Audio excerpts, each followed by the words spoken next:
उरण तालुक्यात गेल्या वर्षभरात श्वान दंशांच्या घटनांमध्ये चिंताजनकरित्या वाढ झाली आहे। रात्री अपरात्रीच्या वेळी अनेक ठिकाणी कुत्र्यांची झुंड आक्रमकपणे फिरत असते। अनेक भागात दुचाकीस्वार आणि पादचाऱ्यांसाठी ही मोठी चिंतेची बाब बनली आहे। नुकतेच द्रोणागिरी नोड परिसरात राहणाऱ्या अमित सुंदरबन या 5 वर्षाच्या मुलाच्या पायाला कुत्र्यांनी चावा घेतल्याची घटना घडली। सामाजिक कार्यकर्ते विनायक कासकर यांनी जखमी मुलाला इंदिरा गांधी ग्रामीण रुग्णालयात उपचारासाठी दाखल करून घेतले।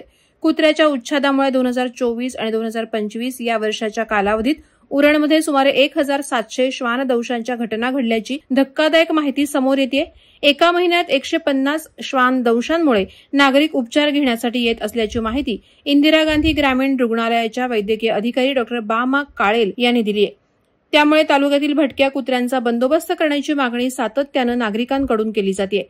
या घटनांचं गांभीर्य ओळखून उरणच्या आमसभेत नागरिकांनी भटक्या कुत्र्याचे निर्जंतुकीकरण करण्याची मागणी आमदार महेश बालदी यांच्याकडे केली होती।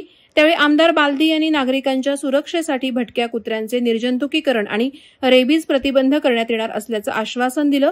मात्र उरण तहसीलदार डॉ. उद्धव कदम, उरण पंचायत समितीचे गटविकास अधिकारी समीर वाठारकर, उरण नगर परिषदेचे मुख्याधिकारी समीर जाधव, तालुका वैद्यकीय अधिकारी डॉ. राजेंद्र इटकरे, इंदिरा गांधी ग्रामीण रुग्णालयाचे वैद्यकीय अधीक्षक डॉ. बामा काळेल यांनी कोणत्याही प्रकारची उपाययोजना राबवली नसल्याने 1 वर्षाच्या कालावधीत सुमारे 1700 श्वानदंशाच्या घटना समोर आल्याचं बोललं जात आहे। वादळवारा लाईव्हसाठी अनंत नारंगीकर, उरण।